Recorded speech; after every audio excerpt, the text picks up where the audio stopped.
নমস্কার বন্ধুরা, শ্রাবণী রান্নাঘরে আপনাদের সবাইকে স্বাগত জানিয়ে আমি আবারও একটা রান্নার ভিডিও নিয়ে আপনাদের সামনে চলে এসেছি। আজকের আমি আপনাদের মটর ডাল আর সয়াবিন দিয়ে একটা অসাধারণ রেসিপি বানিয়ে দেখাবো। আশা করি আপনাদের ভালো লাগবে। তার জন্য কিন্তু আমার পুরো ভিডিওটা আপনাদের দেখতে হবে। আর দেখা শুরু করার আগে একটা লাইক দেবেন, সুন্দর একটা কমেন্ট করবেন আর শেয়ার করতে ভুলবেন না। তাহলে চলুন আজকের আমি এই মটর ডাল আর সয়াবিন দিয়ে কি বানাই সেটা আপনারা একবার দেখে নিন। রান্নাটা করার জন্য প্রথমে আমি এখানে দেখুন নিয়ে নিয়েছি বেশ কিছুটা মটর ডাল। আর এই মটর ডালটা কিন্তু আমি এখানে 5 থেকে 6 ঘন্টা মতো একটু ভিজিয়ে রেখেছিলাম। তারপরে ডালটা আমি জলটা ঝরিয়ে নিয়েছি।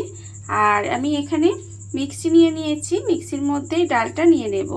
প্রথমে ডালটা মিক্সির মধ্যে ঢেলে নেব।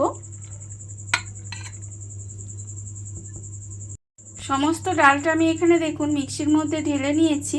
এইবারে আমি এর মধ্যে দিয়ে দেব সয়াবিন। এখানে আমি ছোট সয়াবিন রেখেছি। আর সয়াবিনগুলো কিন্তু আমি এখানে একটু ভিজিয়ে রেখেছিলাম, তারপরে জলটা চিপে নিয়েছি। এবার এই সয়াবিনগুলোও কিন্তু এর মধ্যে সব দিয়ে দেব। সয়াবিনগুলোও কিন্তু আমি এর মধ্যে দিয়ে দিয়েছি। এইবারে আমি এটা ঢাকা দিয়ে আমি এটা পেস্ট তৈরি করে নেব। আর এর মধ্যে কিন্তু আমি কোনো রকম জল দেব না, শুধুমাত্র এগুলো দিয়েই কিন্তু পেস্টটা তৈরি করে নিতে হবে। একটু সময় লাগবে, কিন্তু দেখবেন পেস্টটা কিন্তু ঠিক হয়ে যাবে। আমি এইভাবেই পেস্টটা আগে রেডি করে নেব। ডাল আর সয়াবিনটা দিয়ে আমি দেখুন খুব ভালোভাবে পেস্ট করে নিয়েছি। পেস্টটা কিন্তু আমার রেডি হয়ে গেছে।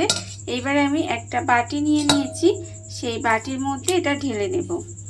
প্রথমে এটা কিন্তু খুব একদম বাটির মধ্যে ঢেলে নিতে হবে। দেখুন এটা আমি প্রথমে খুব ভালোভাবে ঢেলে নেব। ডাল আর সয়াবিনের পেস্টটা দেখুন আমি কিন্তু বাটির মধ্যে ঢেলে নিয়েছি। এবারে যেহেতু মটর ডাল আছে সেই জন্য আমাকে এটা একটু ফেনিয়ে নিতে হবে। ফেনিয়ে নিলে দেখবেন এটা কিন্তু খেতে ভালো লাগবে। তাই এটা আমি খুব ভালোভাবে প্রথমে একটু হাত দিয়ে ফেনিয়ে নেব। ডাল আর সয়াবিনের মিশ্রণটা দেখুন আমি কিন্তু একটু হাত দিয়ে ভালোভাবে ফেনিয়ে নিয়েছি। এইবারে আমি এর মধ্যে দিয়ে দেব একটা মাঝারি সাইজের পেঁয়াজ কুচি করে রেখেছি, সেই পেঁয়াজটা আমি এখানে দিয়ে দিলাম। এবারে আমি এর মধ্যে দিয়ে দেব দেখুন রসুন কুচি, 3 থেকে 4 কোয়া রসুন এইভাবে একটু ছোট ছোট করে কুচি করে রেখেছি, সেই রসুন কুচিটা আমি এর মধ্যে দিয়ে দিলাম। আর আমি এর মধ্যে দিয়ে দেব টমেটো কুচি।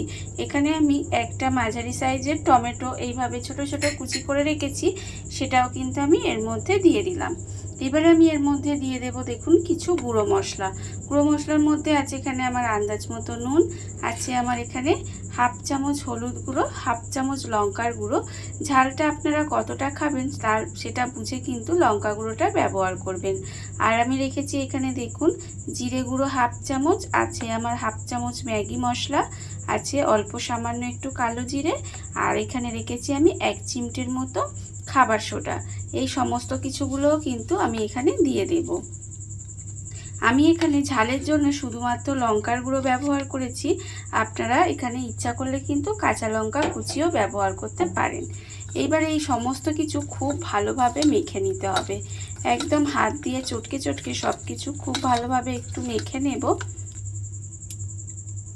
সমস্ত কিছু দেখুন এখানে কিন্তু হাত দিয়ে খুব ভালোভাবে একটু মাখিয়ে নিয়েছি। এইবারে আমি হাতে করে অল্প অল্প নেব, নিয়ে আমি এইভাবে একটু লম্বা লম্বা করে শেপ দিয়ে দেব। দেখুন আমি কিন্তু এইভাবে লম্বা লম্বা করে শেপ দিচ্ছি, আপনারা আপনাদের ইচ্ছা মতো শেপ দিয়ে দিতে পারেন। এইভাবে কিন্তু প্রত্যেকটা প্রথমে বানিয়ে নেব। এইভাবে কিন্তু আমাকে প্রথমে এইভাবে বানিয়ে নিতে হবে। আর এই রেসিপিটা আপনারা চা কিংবা কফির সঙ্গে বানিয়ে খেতে পারেন, কিংবা ডাল ভাতের সঙ্গেও কিন্তু খেতে পারেন। খেতে কিন্তু ভীষণ ভালো লাগে। আর শুধু মুখেও যদি সসের সঙ্গে খান তাতেও কিন্তু খুব ভালো লাগে। আর কোনো গেস্ট এলে তাদেরও কিন্তু এইভাবে আপনারা বানিয়ে দিতে পারেন। আর আমি প্রতিদিনের মতো আপনাদের একটাই কথা বলবো যে প্লিজ আমার ভিডিওটা আপনারা টেনে টেনে দেখবেন না, পুরো ভিডিওটা দেখুন, আশা করি আপনাদের ভালো লাগবে। দেখুন আমি কিন্তু এইভাবে প্রত্যেকটা প্রথমে বানিয়ে নেব, বানিয়ে নিই তারপরে আমি আপনাদের আবার দেখাবো। দেখুন আমি এইভাবে প্রত্যেকটা আগে বানিয়ে নিই। এইভাবে লম্বা লম্বা করে দেখুন সমস্তগুলো আমি গড়ে নিয়েছি। আর অন্যদিকে কিন্তু গ্যাসটা অন করে একটা কড়া বসিয়ে দিয়েছি। আর কড়ার মধ্যে দিয়েছি আমি সাদা তেল। তেলটা কিন্তু আমার এখানে গরম হয়ে গেছে। এইবারে আমি দেখুন একটা ছাঁচা নিয়ে নিয়েছি। ছাঁচার মধ্যে কিন্তু আমি এই লম্বা লম্বা করে যে বানিয়ে রেখেছি এইগুলো একটা করে তুলবো, তুলে এইভাবে তেলের মধ্যে দিয়ে দেব। এইভাবে যদি আপনারা দেন তাহলে দেখবেন তেলটা ছিটকে আপনাদের হাতেও লাগবে না, আর এটা কিন্তু ভেঙেও যাবে না। এইভাবে কিন্তু তেলের মধ্যে সমস্তগুলো দিয়ে দেব। দিয়ে আমি কিন্তু লাল লাল করে এগুলোকে ভেজে নেব। আর তেলটা গরম করে এগুলো কিন্তু গ্যাসটা একটু লোতে দিয়ে রাখতে হবে, তাহলে দেখবেন এইগুলো খুব ভালোভাবে ভাজা হয়ে যাবে। আর যদি গ্যাসটা জোরে দিয়ে দেন তাহলে দেখবেন ওপরটা লাল হয়ে ভাজা হয়ে যাবে, কিন্তু নিচেটা ভিতরটা কিন্তু কাঁচা থেকে যাবে। তখন দেখবেন খেতে কিন্তু আর মোটেও ভালো লাগবে না। এইভাবে আমি একটু উল্টে পাল্টে সমস্তগুলো লাল করে ভেজে নেব। দেখুন আমি কিন্তু এই সময় গ্যাসটা লোতে দিয়ে রেখেছি। গ্যাসটা লোতে দিয়ে এইভাবে উল্টে পাল্টে একটু সময় নিয়ে লাল করে কিন্তু ভেজে নিতে হবে। গ্যাসটা লোতে দিয়ে দেখুন আমি কিন্তু উল্টে পাল্টে এইভাবে একটু লাল করে ভেজে নিয়েছি। ভাজা কিন্তু আমার হয়ে গেছে। দেখুন এইভাবে লাল লাল করে কিন্তু আমার ভাজা হয়ে গেছে। এবারে আমি এগুলোকে তুলে আলাদা করে রেখে দেব। এইভাবে কিন্তু ভালোভাবে তেলটা ঝরিয়ে নেব। তেলটা ঝারিয়ে নিয়ে আমি আলাদা করে তুলে রেখে দেব। আর আবারও কিন্তু এই একই রকমভাবে অন্য যেগুলো আছে সেগুলোও কিন্তু এইভাবে হাতার মধ্যে নেব, নিয়ে আবারও কিন্তু তেলের মধ্যে ছেড়ে দেব। আর এইভাবে কিন্তু সমস্তগুলো প্রথমে আমায় ভেজে নিতে হবে। দেখুন এই একইভাবে কিন্তু আমি সমস্তগুলো ভেজে নেব।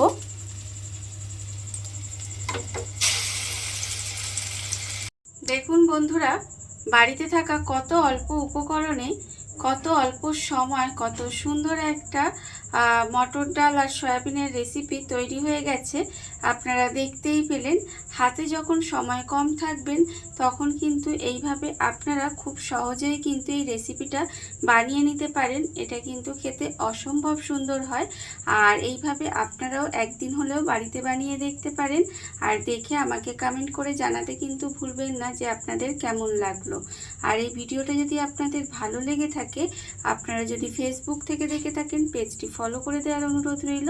আর যদি ইউটিউব থেকে দেখে থাকেন চ্যানেলটি সাবস্ক্রাইব করে নেওয়ার অনুরোধ রইল। তাহলে চলুন ভিডিওটা আমি এখানেই শেষ করছি। আপনারা সবাই ভালো থাকবেন, সুস্থ থাকবেন। আবারও হাজির হব নতুন কোনো রান্না নিয়ে।